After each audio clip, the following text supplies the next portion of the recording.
Hello बच्चों, क्या हाल चाल।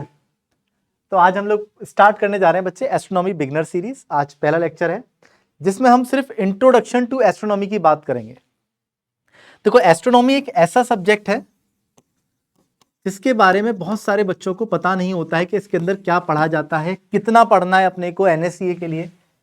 अब हमारे पास जो एस्ट्रोनॉमी ओलंपियाड है उसमें 3 सब्जेक्ट आ रहे हैं हमारे पास, एस्ट्रोनॉमी, फिजिक्स और मैथ्स।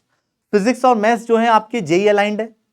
अगर आप फिजिक्स ओलंपियाड की तैयारी कर रहे हैं, जे की तैयारी कर रहे हैं, तो आपके लिए फिजिक्स और मैथ्स एग्जैक्टली वही सिलेबस है। बट एस्ट्रोनॉमी क्योंकि आपके स्कूल करिकुलम में नहीं आता है, तो बहुत सारे बच्चों को इस सब्जेक्ट की वजह से डर लगता है और वो इस वाले एग्जाम को नहीं दे पाते या फिर उसमें अच्छा परफॉर्म नहीं कर पाते। तो ये जो सीरीज हम स्टार्ट कर रहे हैं, एस्ट्रोनॉमी बिगिनर सीरीज, इससे आपको पूरा आइडिया लग जाएगा कि एस्ट्रोनॉमी में कितना पढ़ना होता है, क्या क्या इंपॉर्टेंट टर्म्स हैं जो अपने को याद करने होते हैं, किस किस चीज पे न्यूमेरिकल बनते हैं। आज जो लेक्चर है वो है इंट्रोडक्शन टू एस्ट्रोनॉमी का, जिसमें सिर्फ हम इंट्रोडक्शन वाली बात करेंगे, कोई भी न्यूमेरिकल या कोई कैलकुलेशन वाले पार्ट पे नहीं जाने वाले। सिर्फ मैं आपको एक आइडिया दूंगा कि एस्ट्रोनॉमी का जो पूरा सिलेबस है उसमें क्या क्या पढ़ना इंपॉर्टेंट है आप लोगों के लिए। ठीक है ना? तो इसको हम लोग देख रहे हैं। चलिए स्टार्ट करते हैं फिर आज का अपना इंट्रोडक्शन लेक्चर। रेडी हैं आप लोग? चलिए, तो सबसे पहले मैं बात करूंगा व्हाट इज एस्ट्रोनॉमी से। क्या समझते हैं आप लोग एस्ट्रोनॉमी वर्ड से? एस्ट्रोनॉमी क्या होता है? देखो, astronomy is a study of universe. जो कुछ आपको स्काई आसमान में दिख रहा है या जो नहीं दिख रहा है, उसके आगे जितनी भी सेलेस्टियल बॉडीज हैं, इन सब की स्टडी को बोला जाता है एस्ट्रोनॉमी। ठीक है?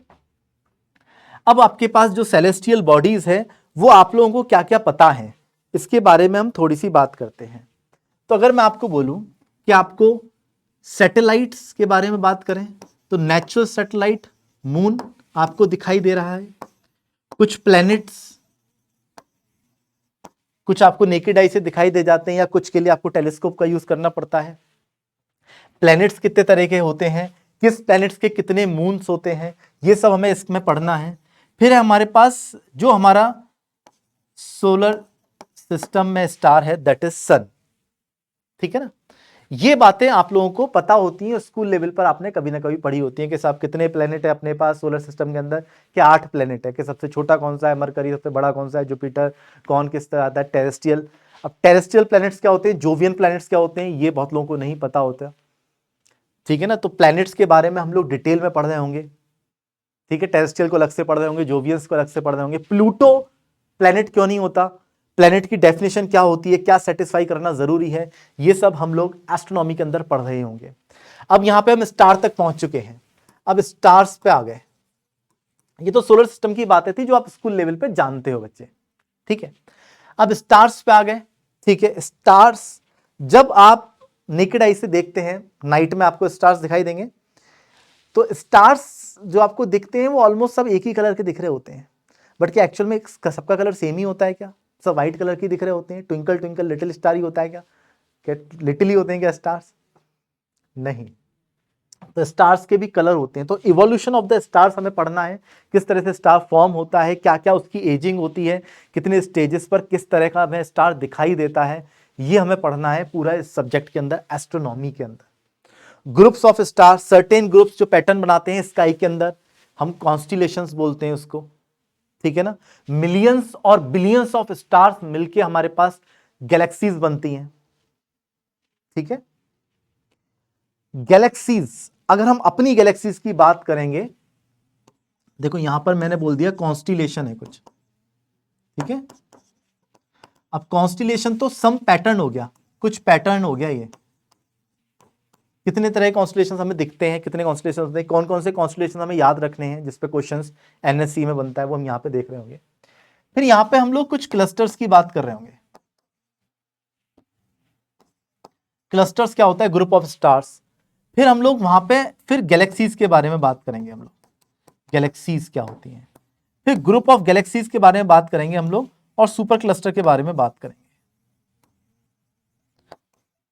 जो एक बिगेस्ट स्ट्रक्चर हमारे पास यूनिवर्स में होता है, that is a super cluster, जिसको हम लोग समझ रहे होंगे। ठीक है ना। तो ये सारी स्टडीज हमें करनी है, कौन सी रिएक्शन सन के अंदर हो रही है, थोड़ी सी उसकी केमिस्ट्री वाला पार्ट भी हमें पढ़ना है। अब ये सब एक सब्जेक्ट को टफ बनाता है, एस्ट्रोनॉमी एक टफ पार्ट है पढ़ने के लिए। अब उसकी टफनेस कहां से आती है वो समझिए। एक चीज, एस्ट्रोनॉमी के लिए आप कोई एक लैब सेटअप नहीं कर सकते कि एक लेबोरेटरी में आपने सेटअप बना के एस्ट्रोनॉमी पढ़ ली, एक्सपेरिमेंट्स कर लिए, ऐसा नहीं हो पाता। ये ऑब्जर्वेशन बेस्ड साइंस है, और ऑब्जर्वेशन ऐसा नहीं कि आज करनी है और कल उसका रिजल्ट देना है। ऑब्जर्वेशन है सालों की। आपने सेलेस्टियल बॉडीज को अर्थ से ऑब्जर्व कर रहे हैं और उसकी सालों का डेटा आपने लिया है, और वो सालों का डेटा भी फिर ऑर्गेनाइज करना, उसको पढ़ना, उससे फिर कोई थ्योरी डेवलप करना, दैट इज एस्ट्रोनॉमी। तो एस्ट्रोनॉमर्स एक एक थ्योरी के लिए दसियों दसियों साल उन्होंने ऑब्जर्वेशंस करी हैं। ठीक है। और पहले तो कंप्यूटर्स भी नहीं थे। अभी हम हिस्ट्री ऑफ एस्ट्रोनॉमर्स भी देखेंगे कि कौन कौन से एस्ट्रोनॉमर्स का बहुत इंपॉर्टेंट योगदान है एस्ट्रोनॉमी में। पुराने हम लोग देखें, गैलीलियो का सबसे ज्यादा योगदान है, फादर ऑफ मॉडर्न साइंस। तो एस्ट्रोनॉमी के क्षेत्र में आपके पास जो लेबोरेटरी होती है that is your computer only. आज के टाइम में, पहले तो सब लिख लिख के याद रखते थे कि ठीक है 10 साल पहले मैंने ये देखा था, ठीक है ना, तो तब ये इस तरह का था, फिर ये इस तरह का हो गया, फिर इसका मोशन ये है, इसकी ऑर्बिट ये है। बट आज के टाइम में चलो कंप्यूटर है, आज के टाइम भी डेटा फैच करने के लिए सुपर कंप्यूटर्स की जरूरत होती है, तब जाके एस्ट्रोनॉमिकल कुछ ऑब्जर्वेशंस क्लियर हो पाती हैं। तो ये पूरा ऑब्जर्वेशन साइंस है, ये समझ लीजिए आपने। टेलीस्कोप्स लगा रखे हैं दुनिया में, बहुत सारे टेलीस्कोप्स अलग अलग जगह पर कंटिन्यूअसली वॉच कर रहे हैं। एक कंटिन्यूअस हबल टेलीस्कोप है जो कि स्पेस में कंटिन्यूअसली हमें रीडिंग्स भेज रहा है, ऑब्जर्वेशंस भेज रहा है, जो कि नासा ने आज से 30 साल पहले और ज्यादा पहले से वो लगातार आपके पास एस्ट्रोनॉमिकल डेटा भेज रहा है, जिसको बोलते हैं हबल टेलीस्कोप।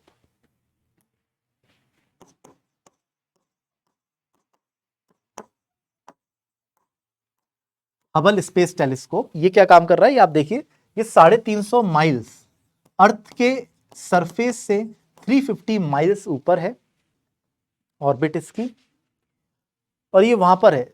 करीब 1990 में इसको लॉन्च किया था बच्चे, तो 30 साल से काफी ज्यादा हो चुके हैं। तब से ये लगातार आपके पास डेटा को लगातार भेज रहा है। तो इसकी मदद से हम लोगों ने काफी ऑब्जर्वेशंस किए, काफी क्लस्टर्स और गैलेक्सीज को फाइंड किया है। ठीक है, क्या ये बात क्लियर है?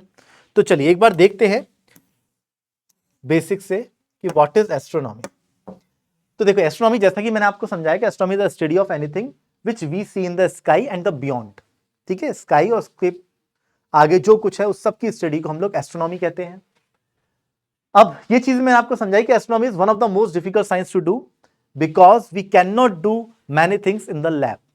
अवर लैब इज अवर कंप्यूटर, वहां पे भी सुपर कंप्यूटर की जरूरत पड़ती है। अब we have to combine our observations with our understanding of other sciences. आप इस चीज को समझिए, जो हमने लॉज बनाए हैं, जो अभी आपके अर्थ पर लॉज हैं, उनको कंबाइन करते हैं हम अपनी ऑब्जर्वेशन से और सालों स्टडी करते हैं, तब जाके एक एस्ट्रोनॉमर एक थ्योरी बना पाता है कि इस तरह से कोई कॉमेट चल रहा है, ये अर्थ से कभी इतना दूरी पे दिखेगा या फिर ऐसा कुछ होगा। तो ये सारे बहुत सालों के ऑब्जर्वेशंस हमारी साइंस मिला के जो सेटिस्फाई करते हैं, तब जाके थ्योरी बनती है। तो सब ऑब्जर्वेशन बेस्ड ही काम यहां पे हो रहा है। ओके, अब हमें क्या क्या दिखता है इसके बारे में हमने थोड़ी बात कर ली है, आगे बात करते हैं। देखो, हबल हबल नाम के एक व्यक्ति हुए थे जिन्होंने ये चीज देखी थी कि जो गैलेक्सीज हैं वो लगातार दूर जा रही हैं एक दूसरे से, स्पीडिंग अवे। एक यूनिवर्स जो है वो लगातार एक्सपेंड कर रहा है। तो कभी कोई बिग बैंग हुआ होगा, एक सुपर मैसिव बॉडी होगी जो जहां से सारी छोटी छोटी गैलेक्सीज, मतलब उसके रेस्पेक्ट में छोटी गैलेक्सी बोल रहे हैं वरना गैलेक्सीज बहुत बड़ी हैं, तो एक बिग बैंग से बहुत सारी गैलेक्सीज बन के निकल रही होंगी जो कि आउटसाइड लगातार जा रही हैं, जिसकी बेसिस पर age of the universe calculate की जा सकती है। और एज ऑफ यूनिवर्स जो है वो करीब 13.8 बिलियन ईयर्स जिसमें एज ऑफ सोलर सिस्टम जो है, सन की जो एज है वो करीब 4.6 बिलियन ईयर्स के अराउंड है। ठीक है ना। तो अगर एज ऑफ सोलर सिस्टम की बात करेंगे तो हमारे पास सोलर सिस्टम 4.6 बिलियन ईयर्स। क्या ये कुछ साल है? ये बहुत ज्यादा साल है। अभी करीब करीब आप मानो कि सोलर सिस्टम की 10 बिलियन ईयर्स तो एज है, जिसके करीब करीब हम लोग हाफ पे पहुंचे हैं, मतलब सन अपनी आधी एज पर पहुंच चुका है। ठीक है, अच्छा आधी एज पर पहुंच चुका है सर, 10 बिलियन ईयर्स पे क्या सन खत्म हो जाएगा? तो ये मैंने बताया था अभी आपको कि स्टार की भी एजिंग होती है, उसकी अलग अलग स्टेज होती हैं, कब वो रेड जाइंट होता है, कब व्हाइट डॉफ हो जाता है वो। तो ये सारे हम इवोल्यूशन ऑफ स्टार में पढ़ेंगे, कुछ परेशान होने की जरूरत नहीं है। मैं सिर्फ एक इंट्रोडक्शन दे रहा हूं आपको। कुछ कुछ भारी भारी टर्म्स आपको लग सकते हैं कि सर ये क्या बोल दिया आपने, ये क्या होता है, तो ये आपके लिए एक तरीके से होमवर्क भी है। जो मैं टर्म्स बोल रहा हूं वो आप सर्च करके पढ़िए, सही है। सारा डेटा अवेलेबल है, बट एक कलेक्शन उसका आपको करना पड़ेगा, तब जाके आपको ये सब्जेक्ट क्लियर होगा। ठीक है ना, वो मैं आपको दे रहा हूं। That is 4.6 billion years solar system की एज है हमारे पास। ठीक है, नेक्स्ट अगर बात करें, हबल के नाम पे ही वो टेलीस्कोप है जो मैं आपको बता रहा था, हबल टेलीस्कोप। वो करीब 350 माइल्स अर्थ सरफेस से ऊपर ऑर्बिट कर रहा है। ठीक है, इसका साइज है। ये 1990 में लॉन्च किया था, अप्रैल 1990 में। इस चीज को भी आप याद रख सकते हैं। खैर, हबल टेलीस्कोप का अगर आउटपुट देखें तो आप ये देखिए, ये हमारे पास ग्लोबुलर क्लस्टर है, कुछ ग्रुप्स ऑफ स्टार्स हैं, जिसका एक आपको इमेज हबल टेलीस्कोप ने लेके दी थी। अब ये आपको टेलीस्कोप से दे दी इमेज। अब ये आपको कितने स्टार्स दिख रहे हैं यहां पे? अच्छा, डिफरेंट कलर्स के भी दिख रहे हैं, आप ये चीज ऑब्जर्व करिए। अब अगर हम कोई भी दो स्टार्स को देखें एक बार, इसको डिटेल में समझते हैं।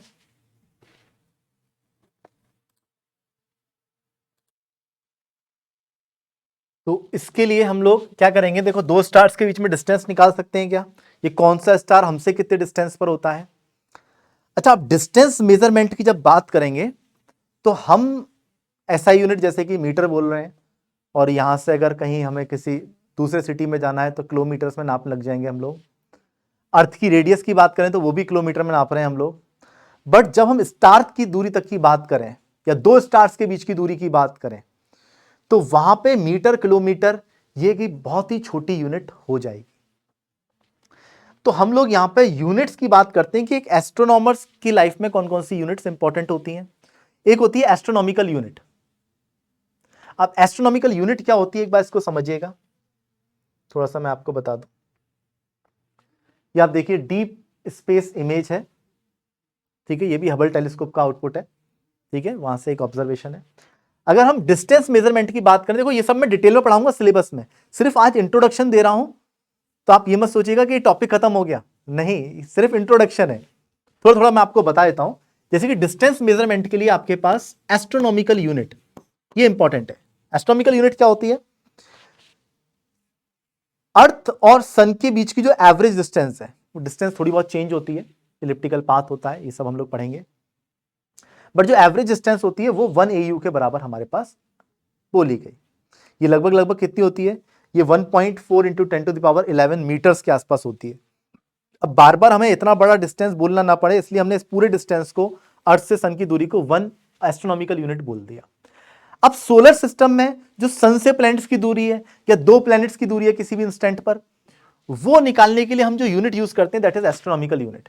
ये यहां पे काम कर जाती है सोलर सिस्टम के अंदर, हम लोग इससे काम कर लेते हैं कि साहब अर्थ से सन की दूरी हो गई 1 एस्ट्रोनॉमिकल यूनिट, जुपिटर की हो गई लेट्स से 5 astronomical unit, 5.2 astronomical unit sun से।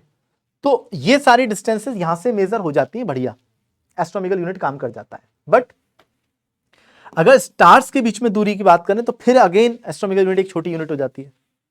अगर स्टार्स टू स्टार अगर डिस्टेंस की बात कर रहे हैं या अर्थ से भी किसी स्टार की दूसरे स्टार्स की बातें करेंगे तो फिर हमारे लिए इससे बड़ी यूनिट जो आती है that is a light year. अब लाइट ईयर क्या यूनिट होती है? नाम सुना होगा सबने। एक साल में लाइट जितना डिस्टेंस ट्रेवल करती है दैट इज 1 लाइट ईयर। ठीक है, इससे बड़ी यूनिट भी होती है क्या? बिल्कुल होती है, पार्सेक। पार्सेक यूनिट हम लोग पढ़ेंगे जब हम लोग पैरेलैक्स मेथड पढ़ रहे होंगे डिस्टेंस कैलकुलेशन का, तो वहां पे मैं आपको पार्सेक समझा दूंगा पूरा। ठीक है, पार्सेक डिस्टेंस कितनी होती है, ये पैरेलैक्स मेथड डिस्टेंस कैलकुलेशन का एक पूरा यूट्यूब का सेशन रहेगा। देखिए आज हम लोग, मैंने बताया आपको कि सिर्फ इंट्रोडक्शन पढ़ रहे हैं, न्यूमेरिकल वाले पार्ट पे नहीं जा रहे। अगला सेशन हमारे पास हो जाएगा जिसमें हम लोग साइडियल डेज, सोलर डेज के बारे में बात करेंगे, और उसके अगले सेशन में हम लोग डिस्टेंस एंड मेजरमेंट समझ रहे होंगे। तो वहां पे मैं आपको पैरेलैक्स मेथड समझाऊंगा जहां पे लाइट ईयर से भी बड़ी यूनिट आएगी, दैट इज पार्सेक। तो एक बार देख लीजिए, अच्छा यहाँ पे डेफिनेशंस मैंने आपको पहले से लिखी हुई है, देख लीजिए एक बार। Astronomical units defined as the distance from the sun to earth, this is about 1.4 into 10⁻11 meters. Light year की देखेंगे तो 9.46 into 10⁻15 मीटर्स है। Light travels in 1 year, light year. Parsec derived from the ways stars appears to shift slightly, ये मैं आपको बताऊंगा parallax method में, थोड़ा सा अभी समझाना थोड़ा सा आप लोगों के लिए टफ हो जाएगा, पर रहने देते हैं। तो लाइट ईयर से बड़ी यूनिट हो गई पार्सेक, जिसमें 3.26 लाइट ईयर्स होते हैं 1 पार्सेक में। ठीक है, तो ये किस तरह से यूनिट आती है, पूरा पार्सेक को हम लोग समझ रहे होंगे एंगल के बेसिस पर किसी भी स्टार के लिए। ठीक है, तो ये थोड़ा सा कॉम्प्लेक्स है जिसको हम लोग डिस्टेंस एंड मेजरमेंट वाले लेक्चर में समझ रहे होंगे। ओके, तो अब एक बार अगर हम स्टार्स के बेसिस पे बात करें, देखिए हमारे लिए जो सबसे नियरेस्ट स्टार है वो कितनी दूरी पर है, इसको समझिए आप लोग।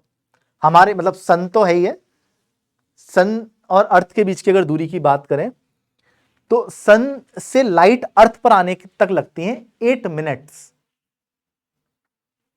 8 मिनट्स लगते हैं सन से अर्थ पर आने के लिए लाइट को।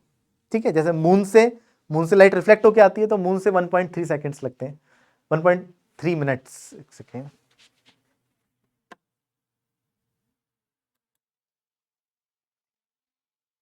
ठीक है, 1.3 सेकेंड्स लगते हैं मून से अर्थ पे आने के लिए रिफ्लेक्ट होके। तो यहां पर देखिए नियरेस्ट स्टार से लाइट आने पे हमारे पास जो समय लग रहा है दैट इज डिस्टेंस जो है वो है 4.2 लाइट ईयर्स। इसका मतलब हो गया 4.2 ईयर्स अगर लाइट ट्रेवल करे जितना डिस्टेंस वो है। तो बाकी जो स्टार्स हमें दिख रहे हैं वो काफी दूरी पर हो गए और वो काफी बड़े हैं सन से। Twinkle twinkle little star, little नहीं होते स्टार, वो काफी दूर है इसलिए छोटे दिख रहे हैं। तो आप देखिए 4.2 लाइट ईयर्स दूरी का क्या मतलब है, समझिएगा कि हमें एक स्टार जो हमसे नियरेस्ट है उससे लाइट अगर निकली, मान लो लाइट चली उस स्टार से, 4 साल लग रहे हैं उसको अर्थ पे पहुंचने पे। तो मतलब जिस समय आप स्टार देख रहे हो, जो लाइट आपको दिखाई दे रही है वो उस स्टार से 4 साल पहले चली होगी। अब वो स्टार वहां पे एग्जिस्ट करता भी है नहीं करता, वो बात डिफरेंट है। वो लाइट निकली और वो लाइट चल के पहुंची है 4 साल में आपके पास। क्लियर है बात? तो ये समझिएगा आप, हमारी galaxy that is Milky Way, Milky Way का जो डाया है वो करीब 1,20,000 लाइट ईयर के बराबर है। और हमारी जो नियरेस्ट गैलेक्सी रहेगी वो 2.5 मिलियन लाइट ईयर्स बराबर की दूरी पर है। मतलब 2.5 मिलियन ईयर्स के लिए लाइट चले तो 2.5 मिलियन कितना हो गया, करीब करीब 25 लाख साल के लिए लाइट जब ट्रैवल करेगी तब आपको वो एक गैलेक्सी का डिस्टेंस हो जाएगा। चलिए आप इसको थोड़ा सा हम फील करने की कोशिश करते हैं। पहले मैं आपको गैलेक्सीज बताता हूं। गैलेक्सीज क्या है हमारे पास, मैंने आपको बता दिया, groups of millions of billions of the stars हमारे पास गैलेक्सीज हैं। तो हमारे जो गैलेक्सी है the system of the millions of the billions of the star held together by the gravitational force. अब सारे स्टार्स जो हैं वो मिलियंस एंड द बिलियंस, वो सब ग्रेविटेशन फील्ड में रोटेट कर रहे हैं किसी एक सेंटर के अबाउट, जिसको हम बोलते हैं गैलेक्टिक सेंटर। ठीक है, अब गैलेक्सीज 3 तरह की होती है हमारे पास, जो कि एक स्पाइरल गैलेक्सी, जो कि हमारी गैलेक्सी जो मिल्की वे गैलेक्सी आकाशगंगा वो स्पाइरल शेप की है। एक होती है इलिप्टिकल गैलेक्सी, एक होती है इरेगुलर गैलेक्सी। तो हम अभी स्पाइरल गैलेक्सी की बात करते हैं। तो स्पाइरल गैलेक्सी आप देख रहे हो, ये आर्म्स दिख रही हैं आपको, होपफुली आपको दिख रही होंगी। ये स्पाइरल है, ये आर्म्स है, ये आर्म है, और इसके सेंटर को हम बोलते हैं गैलेक्टिक सेंटर। गैलेक्सीज के सेंटर पे क्या होता है, एक ह्यूज, एक मैसिव ब्लैक होल। अगेन एक नया वर्ड आप लोगों के लिए, और सबने नाम सुना होगा इसका, ब्लैक होल। वो भी हम यहां पे पढ़ने वाले हैं एस्ट्रोनॉमी के अंदर। तो गैलेक्सीज के सेंटर पर, गैलेक्टिक सेंटर पर एक ब्लैक होल होता है, यूजुअली एक ब्लैक होल होता है। अगर मिल्की वे की बात करें तो देखिए, मिल्की वे गैलेक्सी ये है हमारे पास, जो कि हमारे पास प्रॉपर हबल टेलीस्कोप ने इसके बढ़िया बढ़िया फोटोग्राफ्स अर्थ पर भेज रखे हैं। उसमें से एक ये है, देखिए यहां पे पूरे डायमेंशंस भी लिखी हुई हैं, हो सकता है आपको नहीं दिख रही हो। इसमें सन कहां एग्जिस्ट कर रहा है, हमारा मिल्की वे है तो कहीं ना इसमें millions of billions of stars हैं। अब बिलियंस ऑफ स्टार्स में सन कहां है? अब ये जो हमारे पास गैलेक्सीज की ये जो आपको लाइंस दिख रही है, इनको बोलते हैं आर्म, आर्म्स, हाथ हैं इसके ये, है ना। और ये जो आर्म्स हैं, इसकी एक माइनर आर्म है, छोटी सी आर्म है, जिसको बोलते हैं ओरियन आर्म, ओरियन आर्म, जिसमें सन लाई करता है। ठीक है, ओरियन आर्म में सन लाई करता है। आप समझिए गैलेक्सी कितनी बड़ी है, उसके एक आर्म में, आउटर पार्ट में सन लाई कर रहा है। अच्छा, गैलेक्सी जो है वो फ्लैट है। आप देखिए, जो स्पाइरल गैलेक्सी जो होती है वो ऑलमोस्ट फ्लैट होती है। अपना सोलर सिस्टम भी फ्लैट है, इनके रीजंस भी हम लोग पढ़ रहे होंगे। फ्लैट गैलेक्सीज है हमारे पास, मतलब विड्थ होती है बट ऐसा नहीं है। तो ये ये स्पाइरल गैलेक्सी फ्लैट गैलेक्सीज है हमारे पास। ओरियन आर्म में, ओरियन आर्म में सोलर सिस्टम होता है। ये यहां पर सन आपके पास लिखा हुआ है। इसको थोड़ा सा मैं आपको जूम करके दिखाता हूं। यहां पे आप देख लीजिए, the galaxy that contains our solar system, it is barred spiral galaxy some 1 lakh to 1,20,000 light years in a diameter, which contains 400 up to 400 billion stars। ठीक है, और उतने ही और उससे ज्यादा प्लैनेट्स भी इसके पास होंगे। तो आप समझिए इतने स्टार्स हैं, और हर स्टार पे कुछ कुछ प्लैनेट्स हो सकते हैं, तो प्लैनेट्स कितने ज्यादा हो जाएंगे। अच्छा, इसको जूम करके हम यहाँ पे देख सकते हैं, आपको ओरियन आर्म दिखाई दे रहा है या नहीं दे रहा है, इसको हम लोग देखते हैं। ओरियन आर्म, ओरियन ये है यहाँ पे,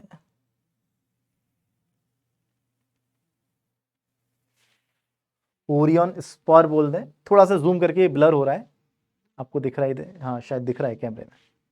यहां पर ये सन है, ठीक है। अच्छा, मुझे ज्यादा ब्लर दिख रहा है, कैमरे में ज्यादा बेटर आ रहा है। चलिए, तो ये आपको दिख रहा है। इसमें मैंने ओरियन आर्म की एक अलग से आपके लिए इमेज भी डाल रखी है, ये आप देखिएगा। ये है ओरियन आर्म, जिसके यहां पर है सन, दिस इज अवर सन। और ये छोटा सा जो सन दिख रहा है आपको, इसके पास होंगे अपना प्लैनेट्स, 8 प्लैनेट्स जो कि रिवॉल्व कर रहे हैं। उसमें से एक है अर्थ, और उसके भी एक शहर में, उसके भी एक छोटी सी गली में, वहाँ पे एक घर है जिसमें आप बैठ के ये देख रहे हैं। तो आप इस पूरे ब्रह्मांड में कहाँ एग्जिस्ट करते हैं, यहाँ से आप थोड़ा फील कर सकते हैं। खैर, मैं आपको स्टार दिखाता हूँ, आप समझिए। लेट्स से देखिए, बहुत सारे स्टार्स हैं, ठीक है। ये समझिए बहुत सारे स्टार्स हैं यहाँ पर। अब ये स्टार्स हैं, 2 स्टार पकड़ लेते हैं हम, कोई से भी 2 स्टार्स देख लीजिए। अब लेट्स से ये दोनों स्टार्स हैं। अब इन दोनों स्टार्स के बीच की दूरी कितनी होगी? अब इन दोनों स्टार्स की दूरी हमें तो लग रहा है कि सर कितनी ही होगी, नाप लेते हैं स्केल लाके। तो स्केल लाके नहीं नापेगा ये दूरियां हैं लाइट ईयर्स में। लाइट ट्रेवल करने में ईयर्स ले रही है। यहां से एक और बात मैं आपको बोलता हूं कि बहुत ज्यादा एक इंटरेस्टिंग बात रहती है, बच्चों में क्यूरियोसिटी रहती है कि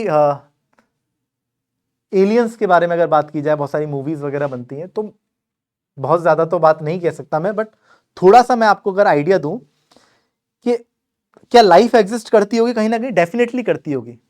ऐसा कुछ स्पेशल सिनेरियो अर्थ के लिए बना है, गॉड ने कुछ अर्थ के लिए कुछ स्पेशल क्राइटेरिया बनाया। और भी ऐसे प्लैनेट्स होंगे जहां पे कहीं लाइफ कहीं बढ़ती होगी, किसी और स्टार के बहुत दूर किसी और प्लैनेट में कहीं हो सकता है लाइफ बसती हो। बट आप समझिए स्टार्स कितनी दूरी पर है। ये जो दो आपको दूरी दिख रही है ये लाइट ईयर्स में है। अगर मान लो मैं 100 लाइट ईयर्स वाले स्टार्स की बात करूं तो 100 लाइट ईयर पे जो स्टार है उसका भी जो प्लेनेट है, मान लो वहां पे कोई लाइफ एग्जिस्ट कर रही है, तो वहां से अर्थ तक लाइट आने में 100 साल से ज्यादा लग रहे हैं लाइट आने में। तो आप समझिएगा कोई ट्रैवल करने में किसी, हमको मान लो कुछ ऐसा कुछ हम बना लें कि ट्रैवल भी कर सकते हो, तो ट्रैवल करने में लाइट की स्पीड से ट्रैवल तो कर नहीं सकते। जब लाइट 100 साल ले रही है ट्रैवल, तो हमारे पास जो स्पीड है वो लाइट की कंपेरेटिवली तो काफी कम है। तो उस कम स्पीड से तो हम कितने साल ले लेंगे पहुंचने में, और ह्यूमंस की एज ही कितनी होती है, 60 70 80 साल। तो पहुंच भी नहीं पा रहे, लाइट नहीं पहुंच पा रही उतने साल में तो यार। ठीक है ना। तो कहने का मतलब यह है कि आप ये देखिए, अगर मान लीजिए दो स्टार्स हैं, तो आप देखिएगा इन दो स्टार के फोकस करिएगा। ये दो स्टार्स हैं, दिखाई दे रहे हैं आपको, फोकस करिएगा, अभी भी दिखाई दे रहे हैं। कहां गए आपके दो स्टार्स, ये रहे। ठीक है ना, ये आपका स्काई है। इनफैक्ट ये हैं सारे स्टार्स जो आपको दिख रहे हैं। कुछ आपको डिफरेंट कलर्स के भी दिख रहे हैं क्योंकि वो इवोल्यूशन की अलग अलग स्टेज पे हैं स्टार्स। अगर मैं और इसको दूर से देखूं तो आप ये देखिए, ये सारे स्टार्स हैं। इतने सारे स्टार्स, और छोटा करते हैं हम लोग, और बहुत सारे स्टार्स, और छोटा कर देते हैं, और बहुत सारे स्टार्स, और छोटा कर दिया। अगर आप ध्यान से देखें तो जो मैं आपको स्पाइरल गैलेक्सी दिखा रहा था, ये उसकी एक आर्म है।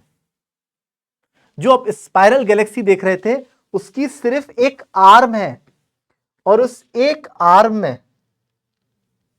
कितने स्टार एग्जिस्ट कर सकते हैं किसी भी स्पाइरल गैलेक्सी में, वो मैंने आपको दिखाया। तो वहां पर एक स्टार, उसके प्लैनेट्स, उस पर लाइफ, फिर दूसरे स्टार से कम्युनिकेशन, कितने स्टार्स हैं तो कहीं ना कहीं तो लाइफ पॉसिबल हो ही सकती है। बट वहां से कम्युनिकेशन करना एक लाइफ स्पेन की तो बात नहीं हो सकती। ठीक है ना। और इतना बड़ा कोई प्रोजेक्ट है ही नहीं जो दसियों हजार साल तक चल रहा है। किसी ने स्टार्ट किया, 10,000 साल बाद वो सिग्नल पहुंचा कहीं पर, और फिर 10,000 साल, मान लो कोई, मैं हमारा सिग्नल कोई पहुंच भी गया, हमने यहाँ से कोई सिग्नल भेजा और किसी ने हमारा सिग्नल रिसीव करा, तो 100 साल, अगर 100 लाइट ईयर्स दूरी पर है तो 100 साल तो पहुंचने में लगेंगे और 100 साल आने में लगेंगे। तो जिसने भेजा था वो तो नहीं सुन पाएगा वापस से कि क्या रिप्लाई आया है। तो ये बात तो आपको समझ में आ गई होगी।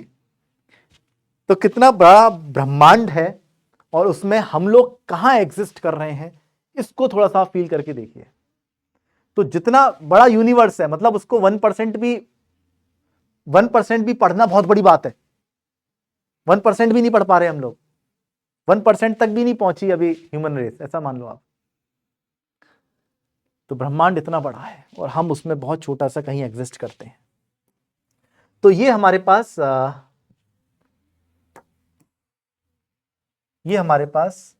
मिल्की वे गैलेक्सी हो गई है। ठीक है ना, मिल्की वे गैलेक्सी हो गई जिसके ओरियन आर्म में हम लोग एग्जिस्ट करते हैं। चलिए आगे बढ़ते हैं। अच्छा, एक और बात बता दूं मैं, जैसे कि हमारे पास जो गैलेक्सी है, जो मिल्की वे गैलेक्सी है, स्पाइरल गैलेक्सी, ये फ्लैट है। तो फ्लैट गैलेक्सी में हमारे पास जो सोलर सिस्टम है वो भी ऑलमोस्ट फ्लैट है। थोड़ा बहुत 5-10 डिग्री पे ऑर्बिट का एंगल होता है, बट ऑलमोस्ट फ्लैट है।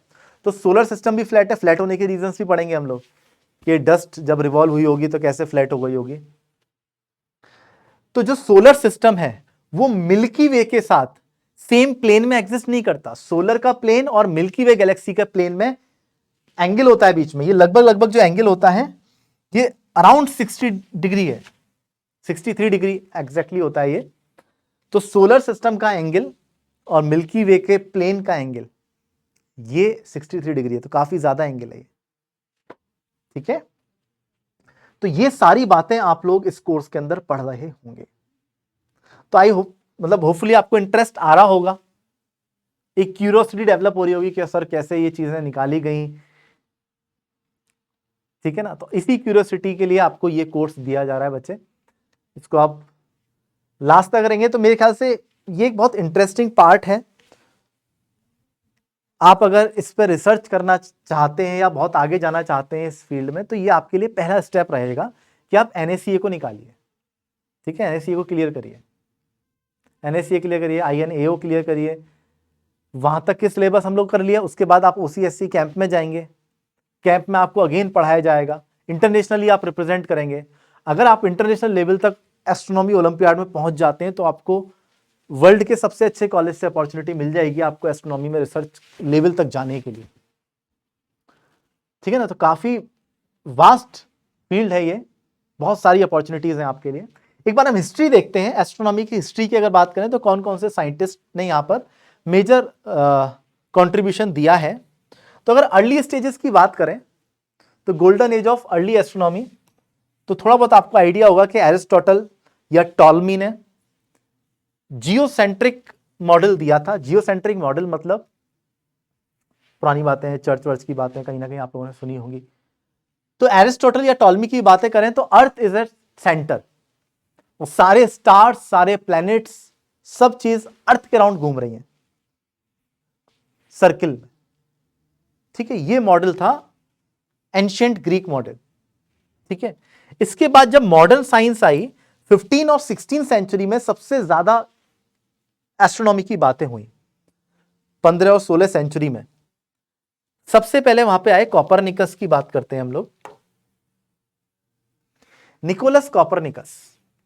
कॉपरनिकस ने 1543 इन्होंने बात करी कि earth is a planet, earth was नहीं, earth is a planet, earth is a planet. और इन्होंने हीलियोसेंट्रिक की बात करी। हीलियो मतलब sun, sun is at the centre and all planets are revolving around the sun. ये इन्होंने समझाया कॉपरनिकस ने, ठीक है। अब काफी इंपॉर्टेंट था ये, पहली डिस्कवरी। फिर Tycho Brahe, again a great astronomer. Then इन्हीं से इंस्पायर्ड कैपलर्स ने पूरी स्टडी करी। Keplers was a great astronomer, mathematician, physicist. इन्होंने बताया 3 लॉ हैं प्लैनेटरी मोशन के, जो कि आपके पास लॉ ऑफ ऑर्बिट के इलिप्स में घूमते हैं प्लैनेट सन के around, law of area, equal area swept करेगा इक्वल इंटरवल ऑफ टाइम में, ये सब हम डिटेल में पढ़ने वाले हैं, एंड लॉ ऑफ पीरियड, ठीक है ना, T square is proportional to a cube. तो इसके लिए आपको परेशान नहीं होना है, तो ग्रेविटेशन वाले पार्ट में हम ये पढ़ रहे होंगे, काफी क्वेश्चंस ग्रेविटेशन वाले पार्ट से ही आते हैं। तो कैपलर्स ने इनके बाद देखो सब क्रोनोलॉजी समझे, तो कॉपरनिकस 14 और अर्ली 15 में थे ये, फिर ये आए 15 सेंचुरी में, फिर ये 15-16 में थे। देन हमारे गैलीलियो, अगेन बहुत important, Galilei, father of modern science.